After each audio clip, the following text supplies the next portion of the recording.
Down here, there's the medulla oblongata. There's three more things I want to show you. One is here. This is called the middle cerebellar peduncle. There is also a superior cerebellar peduncle, which I don't know if you can see in this drawing, but it is right here. Two of them coming down.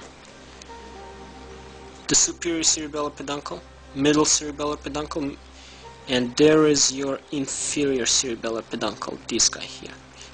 Goes up.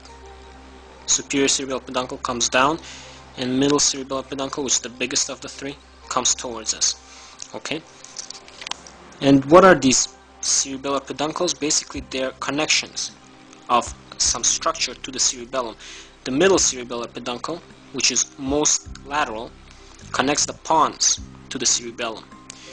The inferior cerebellar peduncle, which runs up like this, which is in the middle, connects medulla oblongata to the cerebellum.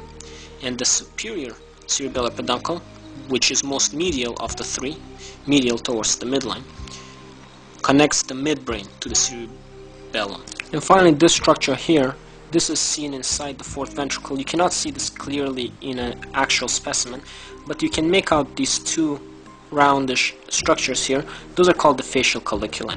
And I'm not sure the importance of them. I will show you this picture again when we're talking about the nuclei of the different cranial nerves, so that when you see that another picture, you will not be confused by what this is. So this is only seen when you remove the fourth ventricle, when you remove the cerebellum, and it's inside this fourth ventricle. Basically, this is here.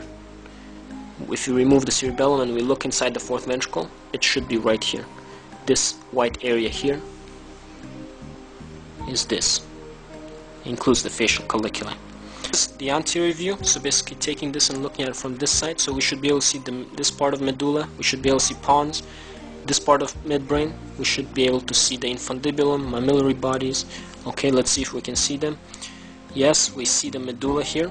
Medulla, we also see the medullary pyramids, because these are structured, looks like pyramids. These are called pyramids of the medulla oblongata. On two sides are the olives of medulla oblongata. They look like olives. So altogether, this is medulla oblongata. We see pons here, big structure here, with two sulci, inferior pontine sulcus and superior pontine sulcus. We see midbrain here, just not all of it, just this portion. We only see the portion of midbrain here. We cannot see the superior inferior colliculi. That's only visible from posterior view. This part of the midbrain is called the cerebral peduncle, and we see that here. There should be two of them. One running in this direction, one running in this direction. Okay, one that way, one that way. Two of them, like this, like a V shape. Then we see there's the infundibulum from the hypothalamus, and there's the mammillary bodies. These three are located between the two cerebellar peduncles, and this space between the two cerebellar peduncles, not cerebellar, cerebral peduncles, sorry. Cerebellar peduncles are these guys, the connections of something to the cerebellum. Cerebral peduncles, so be careful when you say cerebral or cerebellar. Cerebral, it means to cerebrum, cerebellar is associated with cerebellum. Interpeduncular fossa, because it's between the cerebral peduncles, not cerebellar peduncles, cerebral peduncles. Here, cerebral peduncle is part of the midbrain.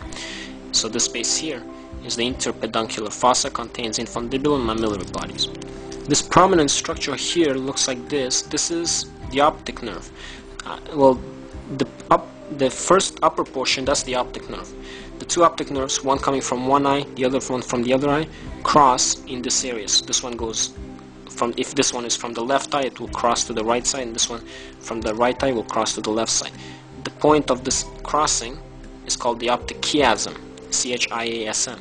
So optic nerves, optic chiasm, and then optic tracts. Because now we're within the central nervous system and we cannot say nerves, we say tracts. Nerves are in the peripheral nervous system.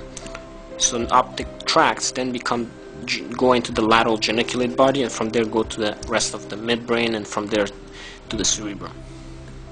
We cannot see the thalamus from this view. We cannot see the thalamus when we look at it from anterior view. Okay, the thalamus is only visible from the back view, and between them sits the third ventricle. Okay, so we're done with the brainstem.